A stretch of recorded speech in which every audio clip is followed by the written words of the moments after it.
Hello दोस्तों, कैसे हो आप सभी। आशा करते हैं कि आप अच्छे होंगे।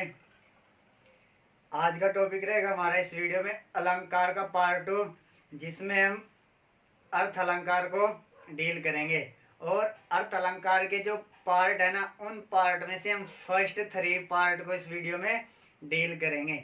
आई होप के स्टूडेंट आशा करते हैं कि आपको जो हमारा अर्थ अलंकार का पार्ट 1 था ना, वह आपको पसंद आया होगा। और उससे जितने भी आपके डाउट्स होते हैं, जितनी भी आपकी क्वेरी होती है अर्थ अलंकार के शब्द अलंकार मीन्स अलंकार के शब्द अलंकार भाग से, वे सभी आपके क्लियर हुए होंगे। तो आज हम इस वीडियो में अर्थ अलंकार के फर्स्ट पार्ट 3 को डील करेंगे। और जो पार्ट 3 हो गया ना, इनका हम बेसिक कॉन्सेप्ट भी देखेंगे। और साथ ही साथ हम इन पार्ट 3 को मीन्स ट्रिक के साथ और एग्जाम्पल मतलब उदाहरण के साथ डील करेंगे। तो स्टार्टिंग करेंगे वीडियो।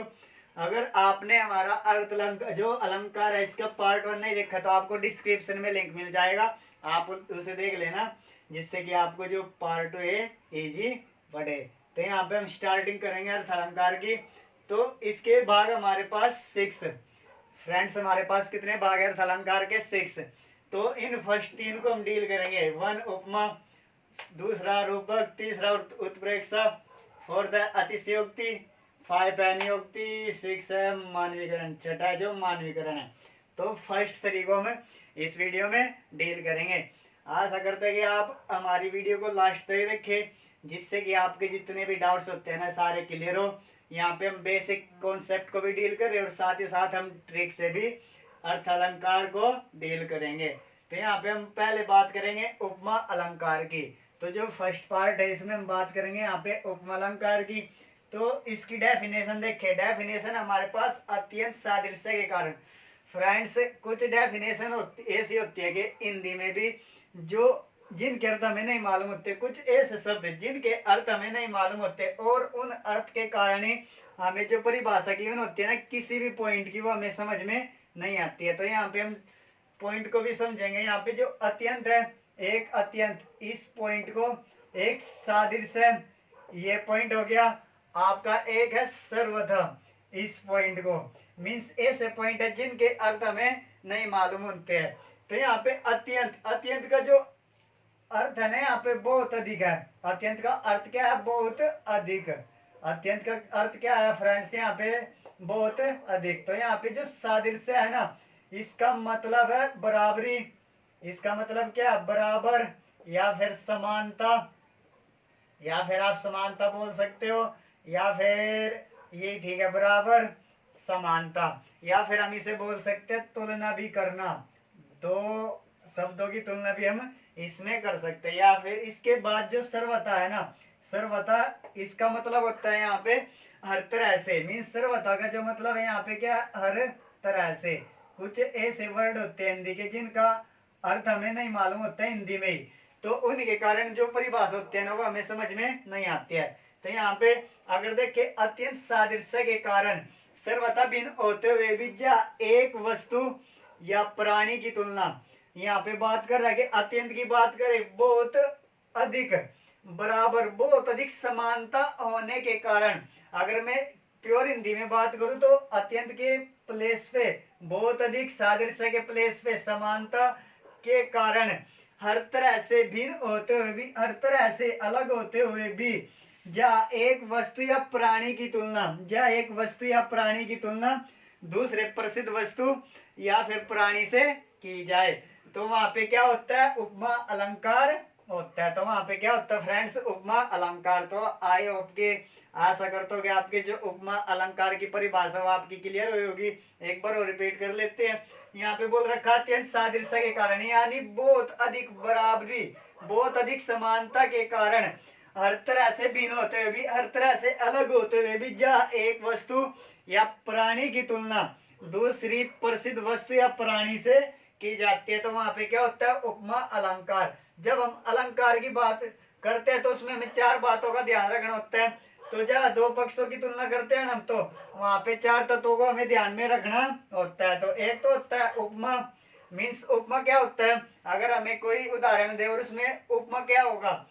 जिसको उपमा दी जाए, यानी अर्थात जिसका वर्णन हो रहा हो। उदाहरण में अगर कोई हमें उदाहरण दे या फिर कोई हमें उदाहरण दे तो उसमें जिसका वर्णन होगा वो हमारा क्या कहलाएगा? उपमा। मीन्स जिसका भी वर्णन होगा, कोई वस्तु प्राणी कुछ भी हो, जिसका वर्णन हो रहा है वो क्या होगा? हमारा उपमा। उसके बाद उपमान, वह प्रसिद्ध वस्तु या प्राणी जिससे उपमा की तुलना की जाएगी। वह प्रसिद्ध वस्तु या प्राणी जिससे उपमा की तुलना की जाएगी वह क्या कहलाएगा? उपमान। इसी के साथ साथ हमें याद रखना है साधारण धर्म। उपमेय और उपमान का परस्पर सम्मान गुण। अब उपमेय और उपमान का परस्पर सम्मान गुण या विशेषता व्यक्त करने वाला शब्द, एक ऐसा शब्द जो उपमेय और उपमान का गुण या विशेषता बताएगा वो क्या होगा? साधारण धर्म। इसके बाद बात करें वाचक शब्द यानी ट्रिक की। ये जो वाचक शब्द हमारे, ये हमारी क्या होगी? ट्रिक, जिससे हम किसकी पहचान करेंगे? उपमा अलंकार की पहचान करेंगे। अब जिस अलंकार में सा, सी, से, तुल्य, सम, जैसा, जैसे, ज्यो, त्यों, सरिस या फिर के समान इत्यादि शब्द आएंगे वे क्या कहलाएंगे? हमारे उपमालंकारी कहलाएंगे। एक बार और बात करें ट्रिक से, हम बात करें तो यहाँ पे ये हमारी ट्रिक होगी। पहचानेंगे हम कैसे उपमालंकार को? तो जब जिस अलंकार में सा हो या फिर सी हो या फिर से हो, तुल्य हो या फिर सम हो या फिर जैसे, जैसा, ज्यो, त्यों, सरिस, के समान शब्द आ जाए तो हमारा वो कौन सा अलंकार होगा? उपमालंकार होगा। तो यहाँ पे उदाहरण की बात करें, चांद सा सुंदर मुख। अगर यहाँ पे बात करें सा आ गया, अब यहाँ पे जो योजक चिन्ह लगाई, योजक चिन्ह, इसके बाद क्या आया? सा। अगर योजक चिन्ह के बाद सा आए तो हमारा वो कौन सा अलंकार है? उपमालंकार ही होगा। ये हमारी ट्रिक है। अगर योजक चिन्ह हो या फिर कोई अदर वर्ड, मीन्स अगर योजक चिन्ह भी नहीं लगो, इनमें से भी कोई भी वर्ड आ गया तो आपका क्या हो गया? उपमालंकार ही हो गए। ध्यान रखना, चांद सा सुंदर मुख, अगर आप ट्रिक से नहीं समझते तो कॉन्सेप्ट से देखना। चांद सा सुंदर मुख, अब इसमें किसकी बात हुई? मुख की। अब मुख कैसा है? चांद सा सुंदर। अब तो यहाँ पे मुख की बात हो रही है, तो यहाँ पे किसकी बात हो रही है? इस अलंकार में मुख की। तो यहाँ पे जिसका वर्णन हो रहा है, यहाँ पे मुख का वर्णन हो रहा है, तो हमारा मुख क्या बन गया? उपमेय। इसी के साथ चांद सा सुंदर मुख, अब किसके साथ तुलना की गई? उपमेय की। तो यहाँ पे चांद के साथ तुलना की गई है, तो ये हमारा क्या बन गया? उपमान। इसी के साथ सुंदर, जो सुंदर है ना, ये हमारा साधारण धर्म है। सुंदर क्या? हमारा साधारण धर्म। तो यहाँ पे कौन सा अलंकार हो गया? हमारा उपमा अलंकार। और जो स है ना, ये हमारा कौन सा शब्द हो गया? वाचक शब्द। तो इस तरह हम किसकी पहचान करेंगे? उपमा अलंकार की पहचान करेंगे। इसी के साथ एक एग्जांपल और देखें, उदाहरण, मखमल के झूल पड़े हाथी सा टेला। मखमल के झूले पड़े हाथी सा टेला। तो यहाँ पे बात करें हाथी सा टेला, अब सा आ गया, अब योजक चिन्ह के बाद आया सा, तो यहाँ पे हमारा कौन सा अलंकार हो गया? उपमा अलंकार। अगर यहाँ पे बात करें मखमल के झूल पड़े हाथी सा टेला, अब किसकी बात हो रही है? टेले की। तो हमारा टेला क्या बन जाएगा? इसमें उपमेय। टेला क्या बन जाएगा? उपमेय। और किसके साथ तुलना की गई है? किसके साथ तुलना की गई है? हाथी के साथ यहाँ पे तुलना की गई है। तो ये यहाँ पे हाथी हमारा क्या बन जाएगा? उपमान। हाथी क्या बन जाएगा? हमारा उपमान। अब थोड़ा और ट्रिक की तरफ चले तो यहाँ पे इस पहले उदाहरण में बात करें चांद सा, यहाँ पे चांद क्या था? उपमान। अब योजक चिन्ह से पहले आया चांद। अब इस सेकंड उदाहरण में बात करें हाथी, अब योजक चिन्ह से पहले क्या आया? हाथी। और जो हाथी हमारा इसमें भी क्या है? उपमान। तो ध्यान रखना, जो उपमान हो गए ना, अप्रोक्सीमेट लगभग किससे पहले आएंगे? योजक चिन्ह से पहले ही आते हैं। वे किसके उदाहरण है हमारे पास? उपमा अलंकार के। अगर साधारण धर्म की बात करें तो इस उदाहरण में कोई साधारण धर्म नहीं होगा। तो इसके बाद तीसरे एग्जाम्पल की बात करें, यहाँ पे प्रातः नभ था बहुत नीला शंख जैसा। अब यहाँ पे कंफ्यूजन हो गई होगी, अगर यहाँ पे योजक चिन्ह नहीं है तो अब इसकी पहचान कैसे करेंगे? तो हम सीधे अपनी ट्रिक पे चलेंगे। यहाँ पे आ गया हमारा जैसा। अब ये जो जैसा है ना, अब ये हमारा वाचक शब्द है, और ये वाचक शब्द किसके लिए हम प्रयोग कर रहे हैं? उपमा अलंकार की पहचान के लिए। अब यहाँ पे अगर आपको योजक चिन्ह लगा हुआ नहीं मिलता है तो आप ऐसे भी इनकी पहचान करोगे, योजक चिन्ह से हम इनकी पहचान करेंगे। जैसा प्रातः नभ था बहुत नीला, शंख जैसा, तो यहाँ पे जैसा आ गया। अब जैसे की बात करी हमने किसमें? वाचक शब्द में। किसके लिए? उपमा अलंकार के लिए। तो ये हमारा कौन सा अलंकार का उदाहरण हो गया? उपमा अलंकार का। अगर प्रातः नभ था बहुत नीला, शंख जैसा, किसकी बात है? प्रातः सुबह की बात है, नभ था बहुत नीला। अब नभ की बात हुई तो नभ क्या हो गया हमारा? उपमेय। अब शंख जैसा, किसके साथ तुलना की गई नभ की? शंख के साथ, तो ये शंख हो गया हमारा उपमान। अब नीला किस, ये जो साधारण धर्म है, साधारण धर्म हमारा क्या हो गया? नीला। तो यहाँ पे साधारण धर्म क्या है? नीला। तो इस तरह उपमालंकार की पहचान करेंगे। इसके बाद फॉर एक एग्जांपल और देख लें यहाँ पे, हरिपद कोमल कमल से, हरिपद कोमल कमल से, तो यहाँ पे से आ गया। अब से हमारा वाचक शब्द है, किसके लिए? उपमा अलंकार के लिए। तो ये हमारा कौन सा उदाहरण जो होगा? उपमा अलंकार का। अब हरिपद कोमल कमल से, हरिपद यहाँ पे क्या हो जाएगा? अब हरिपद की बात हो रही है, ये हमारा क्या है? जिसकी वर्णन किया गया, तो हरिपद क्या हो गया? उपमेय। अब कोमल कमल से, अब कमल से देखो, से पहले आ गया हमारा, और योजक चिन्ह से पहले कमल आया, तो ये क्या हो जाएगा हमारा? उपमान। योजक चिन्ह से पहले अप्रोक्सीमेट क्या आएंगे? हमारे उपमान ही आएंगे। अब यहाँ पे कोमल कमल से, तो यहाँ पे जो कोमल है हमारा क्या हो जाएगा? साधारण धर्म।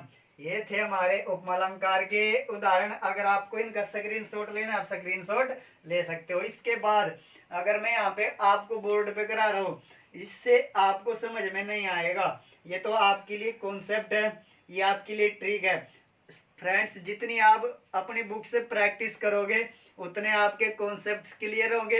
अगर आप वीडियो को एक बार देख लेते हो, दो बार देख लेते हो, इससे क्या होगा कि आपके कॉन्सेप्ट्स क्लियर होंगे, ट्रिक क्लियर होगी। बट जब तक आप खुद प्रैक्टिस नहीं करोगे तो इनका भी कोई बेनिफिट आपको नहीं मिलेगा। इसलिए सेल्फ स्टडी बेटर है।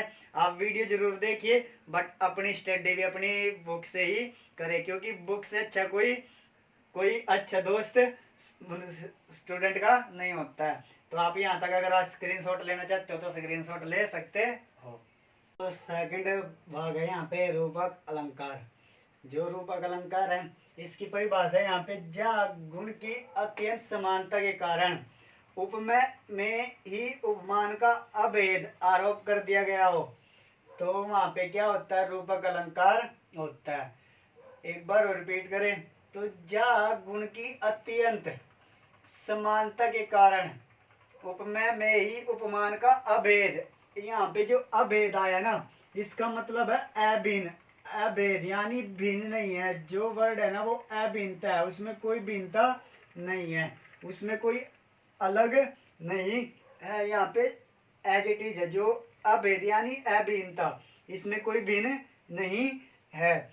अत्यंत यानी बहुत अधिक समानता के कारण उपमेय में ही उपमान का अभिन्नता आरोप कर दिया गया हो, यानी उसमें अभेद आरोप कर दिया गया हो, वहां पे रूपक अलंकार होता है।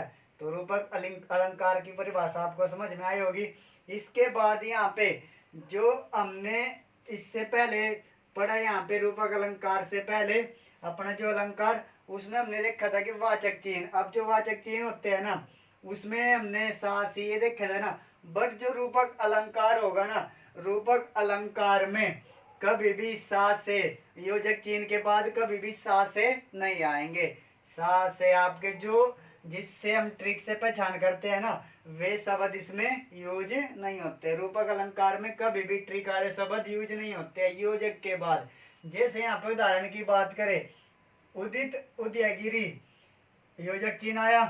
मंच पर रघुवर बाल पतंग, विकसे संत, यहाँ पे रोजक चिन्ह आया। योजक चिन्ह सरोज सब, हरबे लोचन भृंग, तो यहाँ पे भी योजक चिन्ह आया। बट योजक चिन्ह के बाद हमें कोई भी ऐसा वाचक चिन्ह नहीं मिला, कोई ऐसा वाचक शब्द नहीं मिला जो हमारा ट्रिक की पहचान कर। तो और जहाँ पे वाचक चिन्ह, योजक चिन्ह के बाद कोई वाचक शब्द नहीं आएगा, वही क्या हमारा कौन सा अलंकार होगा?